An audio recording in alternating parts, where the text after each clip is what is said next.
When the viewer looks at art, they often wonder, what does it mean? Why should art mean anything?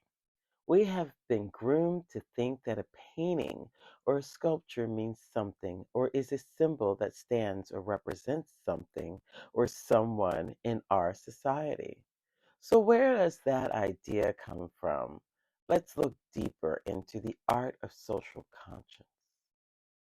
The silent, powerful voice of the visual artist would be relative to art of the social conscience. In a way, social conscience would be the definition of contemporary art. In this lecture, I will attempt to outline the chapter 4.8, Art of Social Conscience. Theodore Géricault was living during the height of the African slave trade, a peculiar industry that was making the New World and the Americas. At the time, news from travelers would be considered inspirational to artists. Artists created narratives of what they heard and the stories of fantastic voyages across new seas that led to other worlds. In 1818, when the news of the tragedy of the slave ship Medusa came to Jericho, he passionately painted his view of what he thought would be true to words and descriptions of the tragedy on canvas that measured 16 feet by 24 feet. The details are dramatic and naturalistic. The painting, the raft of the Medusa, is created using dark color palettes, thus creating a drab chiaroscuro imagery describing sickness and death. The work also includes both white and black people during a time of racial hierarchy, which, according to the players in the painting, has no place at all. The people on the raft are desperately clinging to life. There are images of symbolism within the work. The symbolism is crafted using the raft and the humans on it to form a triangle, and the black man is at the helm.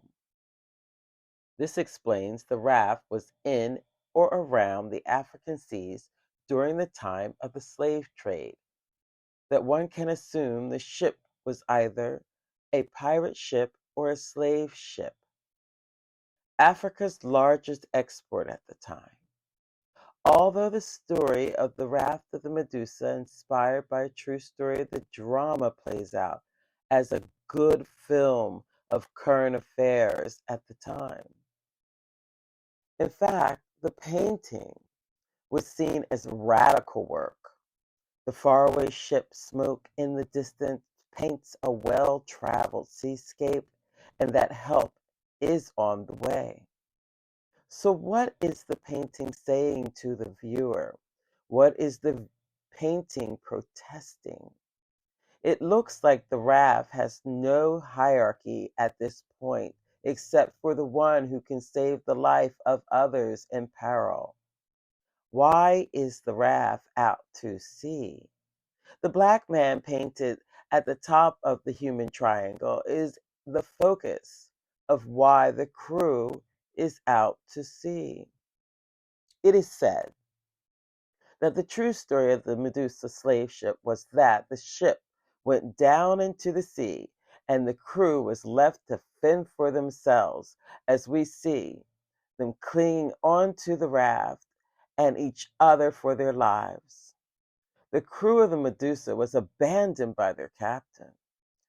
Here is the artist's attempt to bring the viewer into a new scope that all humans are equal in death and disparity. Now, let's get right into art that raises social awareness and the famous photograph that was used as a national face for white poverty during the Great Depression in the United States by photographer Dorothea Lange of Florence Thompson also known as the migrant mother in 1939. The image was used publicly to describe the Great Depression plight.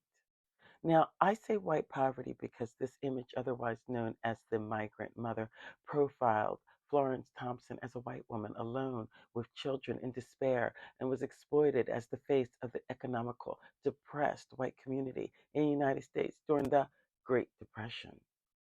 This image was not meant to underline the plight of people of color, Black American, of African descent, or Native American indigenous people were by large living in poverty before and after the Depression era. It was meant to be seen as an emergency image of a downfall of a people that at a previous time lived a successful existence in North American society and cultural due to dominance through colonialism and slavery. Race was and still is a major divide in resource and access to wealth and education in the United States. So, to not address the photograph's assumption in this story as to race would be neglectful.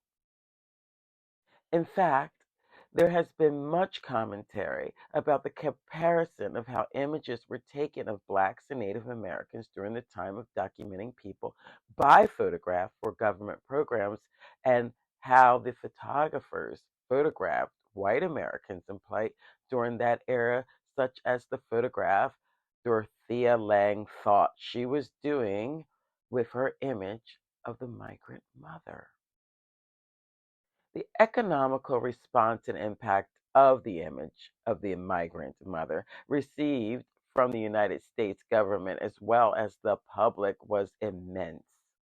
Meanwhile, most of images of Native and Black Americans living in poverty at the time of the Great Depression were photographed smiling or stoic faces as if the impoverished conditions were normal or as to be expected living conditions for the people because of the marginal living and oppressive life situation posed against them daily.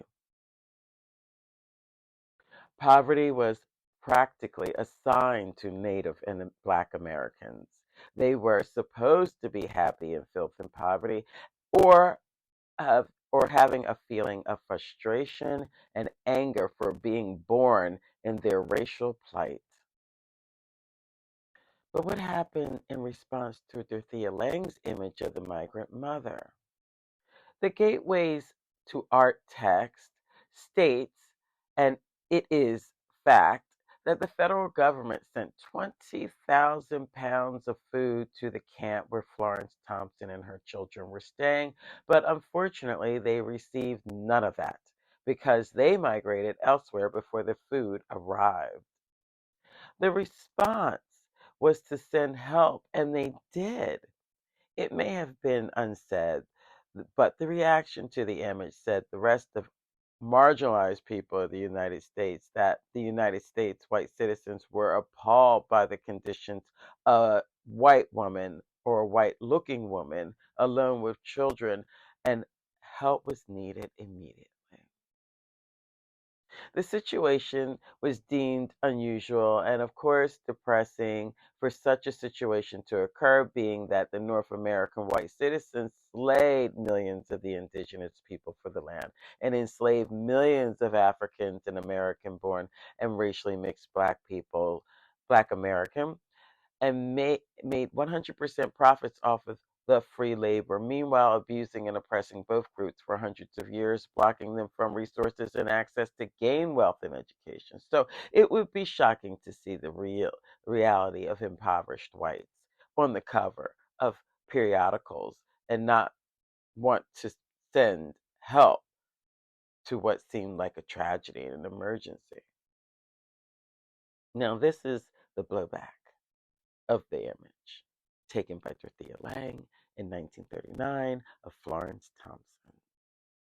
The image was appropriated without knowing her. Here is what Dorothea Lange did not know, or possibly did know, but did she care? Lang's ethics were possibly slewed. Florence Owen Thompson was born 1908 to 1983 on a small farm in Oklahoma, then Indian Territory. Her father, Jackson Christie, was full Cherokee, and her mother, Mary Jane Cobb, was full white. After confusing separation from her husband, who was detained elsewhere, Mary Jane Cobb marries another Native American from the Choctaw Nation, and they have more children together. So apparently, Florence strongly identifies with her Native American ancestry and identity and would not appreciate being a poster woman for a community that would not send 20,000 pounds of food to her Native community. But what about how the image was taken? Florence is dirty and tired, and her children turn to hide their faces. Now, according to the 1915 Virginia Integrity Act that passed in 1924, Florence was indeed identified as Native American from the federal government as to her racial mixture, and amongst other laws leading into eugenics and mixed race breeding, resulting into thousands of sterilizations of blacks and Native American women, there was a law called the Pocahontas Act, which states existing laws had allowed any person with 1/16 or less of American Indian blood and no other non Caucasian blood to identify as white.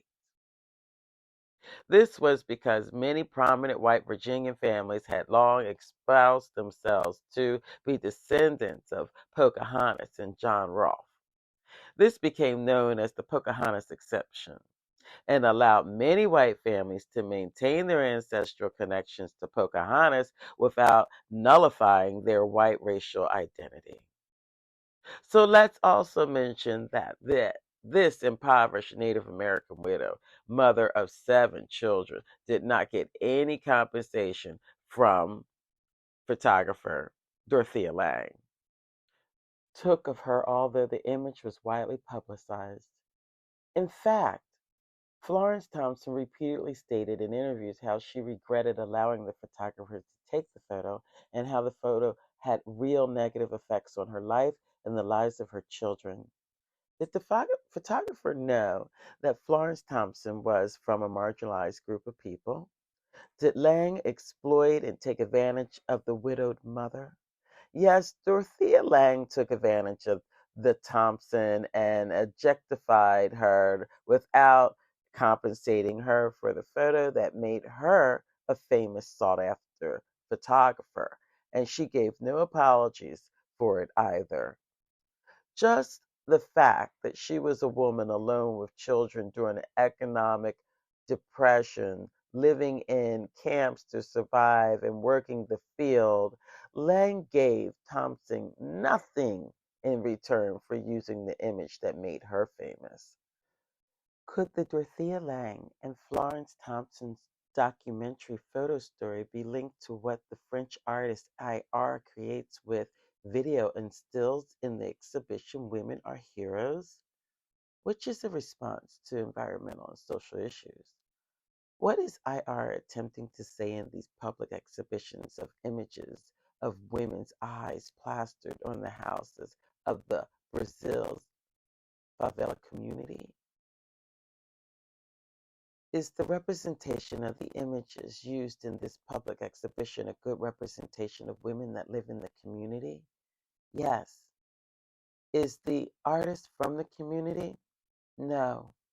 IR is French and visits countries to get people involved in their own social issues and hopefully act and address and shine a light on many social issues that happen in those communities. IR makes the exhibition for the people in these selected communities, and IR does the research on the communities before making the work that would be exhibited. Are the women in the favela community being exploited? No, because the exhibition is for them and is located within the community for all the people to have access to what IR is exhibiting.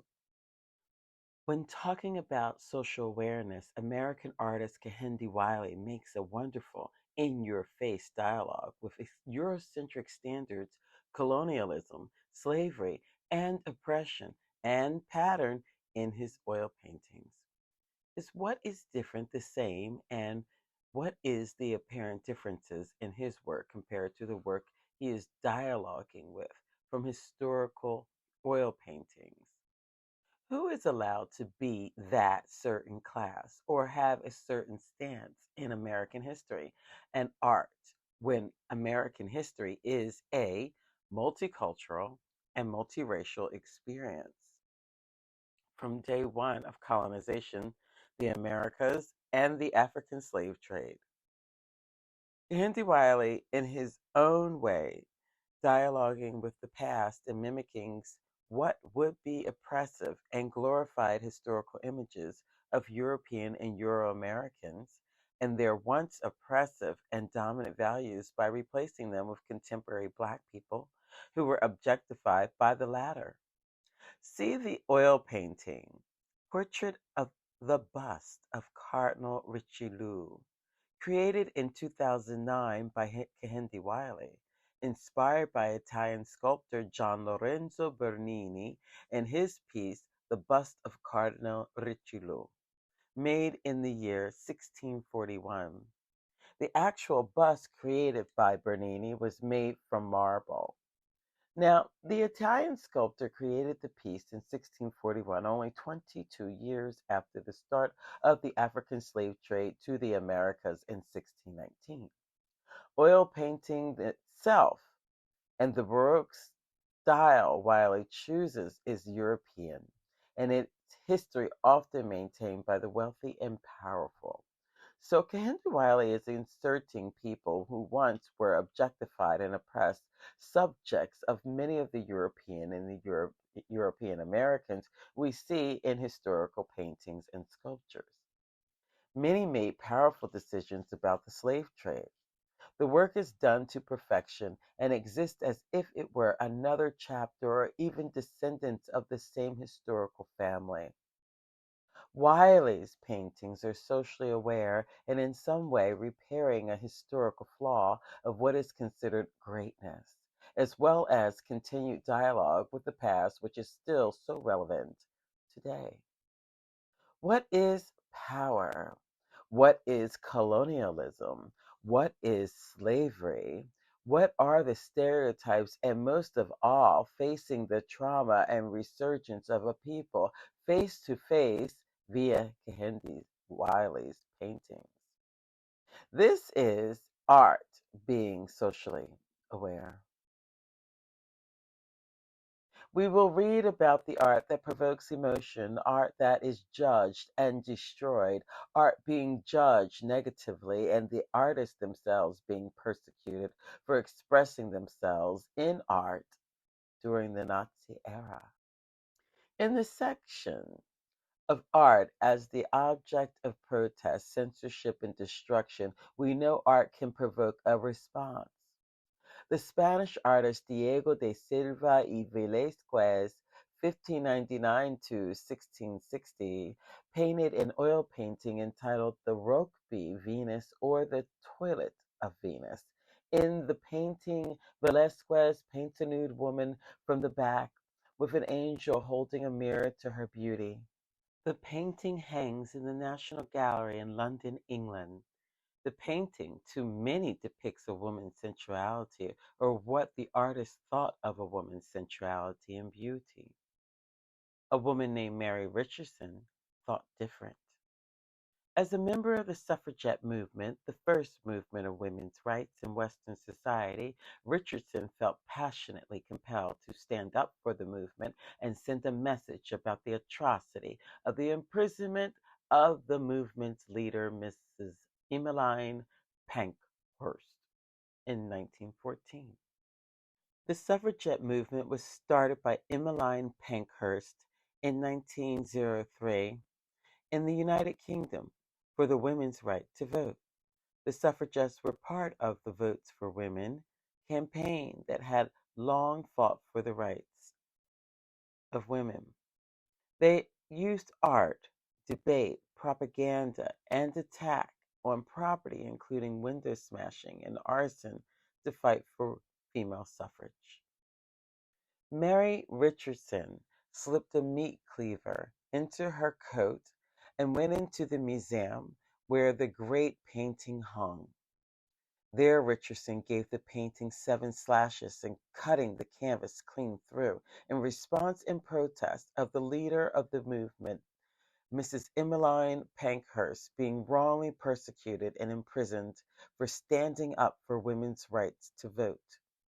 Mary Richardson stated, I have tried to destroy the picture of the most beautiful woman in mythological history, as a protest against the government for destroying Mrs. Pankhurst, who is the most beautiful character in modern history. The oil painting of Velázquez was repaired, and Richardson was given a prison term to further dampen the women's rights movement. Women were forbidden to go to the museum without a male companion. Some women in England did get the right to vote in the year 1914. This section talks about censorship. The sculpture Falling Woman, also known as Tumbling Woman, created by artist Eric Fiskel in 2001 and 2002. This was his emotional response to the tragedy of 9/11 in the United States. The sculpture is of a nude female bronze figure falling head first.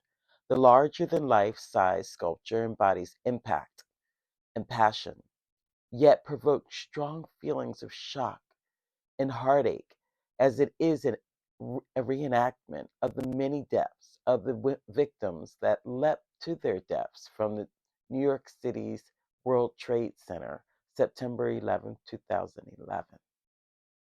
For many, the impact of the figure hitting what could be concrete headfirst could be seen in bad taste 1 year after the terrorist attacks. The sculpture was censored and covered almost immediately after the unveiling. Many New Yorkers felt it was too heart-wrenching and shocking to witness the events they saw firsthand again in a sculpture, but many felt it was just the timing of the unveiling of the piece. To many, the sculpture and the poem displayed next to it serves as a powerful reminder of the day so many innocent people lost their lives in horrific ways due to terrorism in the United States and the attacks on the World Trade Center and the Twin Towers, as well as the attacks on American Airline flights 11 and 77 and United Airline flight 175. The sculpture and the poem that Eric Fiskel displayed next to the sculpture was meant to be heartfelt and a passionate dedication to the victim, Fiskel says. The sculpture was not meant to hurt anybody. His poem, we watched, disbelieving and helpless.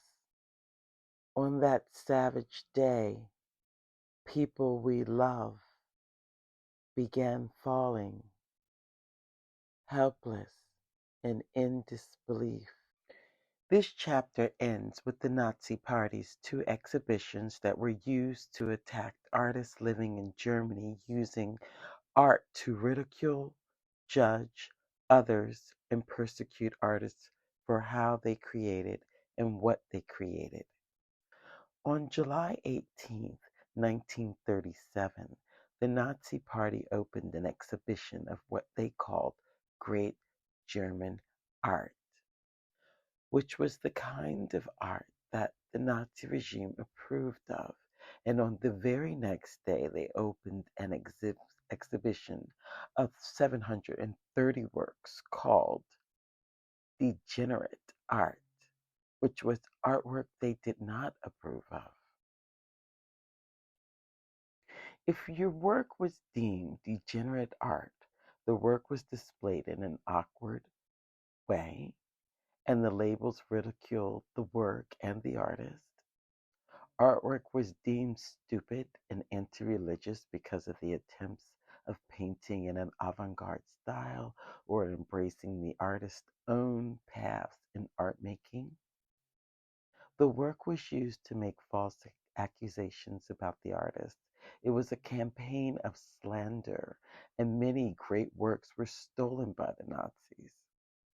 One artist, Emil Nold, artwork was deemed anti-religious because of the style he used to paint Jesus Christ and the colors he used in his work.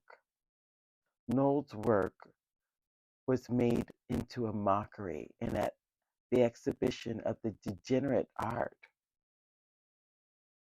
Emil Nold, however, was part of the Nazi Party.